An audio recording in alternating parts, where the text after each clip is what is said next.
Hello everyone, आज हम exercise 2.2 का क्वेश्चन नंबर 1 कंटिन्यू करेंगे। क्वेश्चन नंबर 1 का पार्ट 1, 2, 3 मैं प्रीवियस वीडियो में करवा चुकी हूँ। आज हम पार्ट 4 से स्टार्ट करेंगे। तो क्वेश्चन पढ़ते हैं। Find the zeros of the following quadratic polynomials and verify the relationship between the zeros and the coefficient. तो हमें जो इक्वेशन दे रखी है क्वाड्रेटिक पॉलिनोमियल्स की, उसके हमको जीरोज फाइंड करने हैं और वेरीफाई करना है relationship between zeros and coefficient. तो क्वेश्चन नंबर 4 देखते हैं। Part 4u square plus 8u। अब हमें क्वाड्रेटिक इक्वेशन की स्टैंडर्ड फॉर्म पता है क्या होती है। ax square plus bx plus c is equal to 0। अब इसमें हम देखें, फर्स्ट टर्म भी है, मिडिल टर्म भी है, बट कांस्टेंट टर्म नहीं है, मीन्स थर्ड टर्म नहीं है लास्ट की। तो इसको कैसे सॉल्व करेंगे? तो इसमें हम 4u कॉमन ले लेंगे, तो ब्रैकेट में आ जाएगा u प्लस 2। इसके बाद हम इन दोनों को 0 के इक्वल रख के u की वैल्यू निकाल लेंगे। 4u इज इक्वल टू 0, तो ये हो जाएगा u इज इक्वल टू 0। अब इसको 0 के इक्वल रखेंगे, u plus 2 is equal to 0, तो u इज इक्वल टू हो जाएगा -2। ये हमारे दो जीरोस आ गए, अल्फा और बीटा।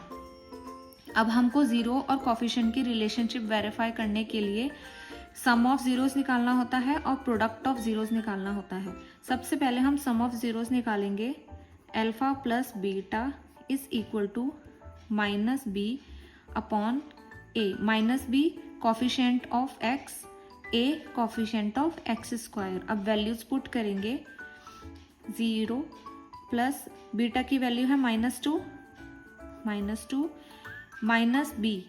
अब कोफिशिएंट ऑफ u यहाँ पर आएगा, तो ये हो जाएगा 8 upon a coefficient of u square 4। तो इसको हम सॉल्व कर लेंगे आगे।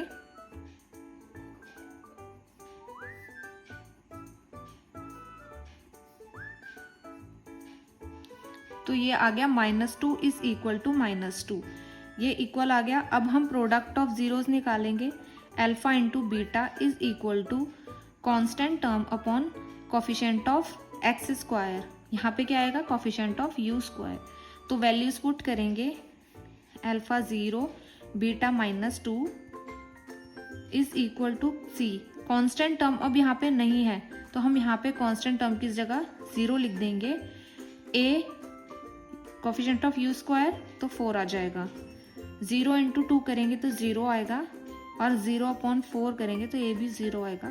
तो ये भी इक्वल आ गया, तो हमारी रिलेशनशिप वेरीफाई हो गई। फिफ्थ पार्ट पे आते हैं। T square -15। तो पहले हम यहाँ पे क्वाड्रेटिक इक्वेशन की स्टैंडर्ड फॉर्म लिख लेते हैं। ax square plus bx plus c is equal to 0। अब हम यहाँ पे देखें तो यहाँ पे फर्स्ट टर्म है और थर्ड टर्म है, मिडिल टर्म यहाँ से मिसिंग है। तो हम इसको कैसे सॉल्व करेंगे? इसको हम 0 के इक्वल रख के सॉल्व करेंगे। T square -15 is equal to 0। T square is equal to 15 हो जाएगा। अब इधर स्क्वायर हटाने के लिए हम इधर रूट लगा देंगे। T is equal to √15। अब हमें पता है कि रूट की वैल्यू प्लस माइनस दोनों में होती है, तो हम इसको कैसे लिख सकते हैं? टी इज इक्वल टू √15 और t इज इक्वल टू -√15। ये हमारी t की दो वैल्यूज आ गई, अल्फा और बीटा, दो जीरोस आ गए।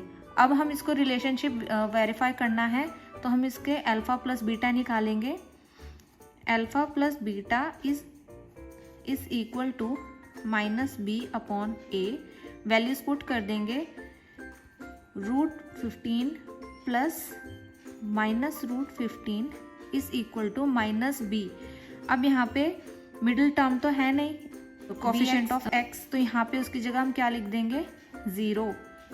और a में क्या लिखेंगे? कोफिशिएंट ऑफ t स्क्वायर, तो यहाँ पे कुछ नहीं है, तो हम यहाँ पे 1 लिख देंगे। आगे सॉल्व करेंगे। √15 -√15 इज इक्वल टू 0। ये इससे कैंसिल हो गया, तो ये भी 0 हो गया, इज इक्वल टू 0। ये इक्वल आ गया। अब हम प्रोडक्ट ऑफ जीरोस निकालेंगे।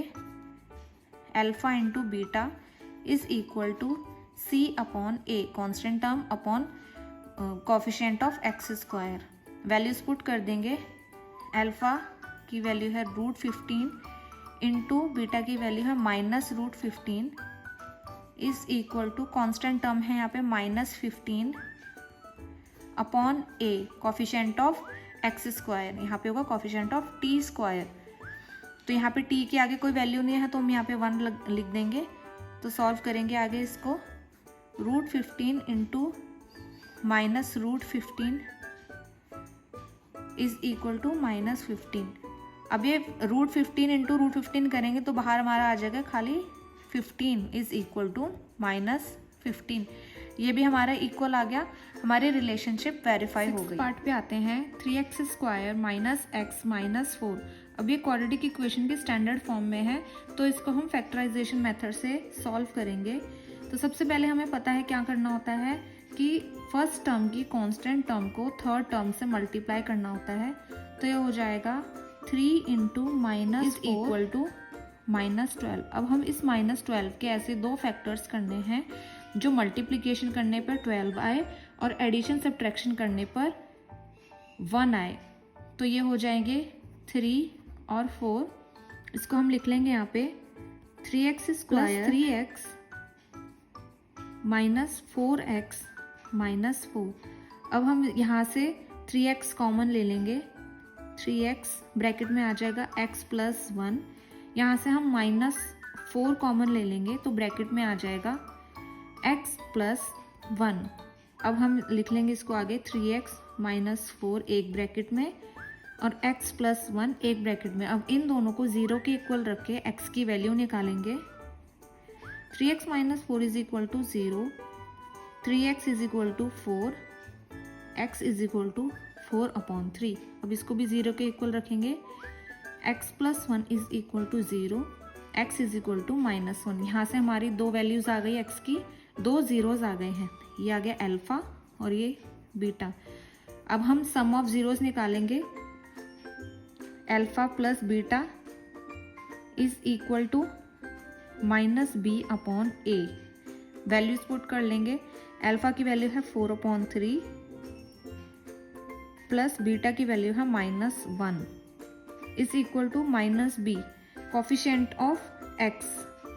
तो यहाँ आ जाएगा माइनस ब्रैकेट में -1, क्योंकि यहाँ पे x के आगे कोई टर्म नहीं है तो हम 1 मान लेते हैं। तो -1 a कोफिशिएंट ऑफ x², तो 3। तो आगे इसको सॉल्व करेंगे।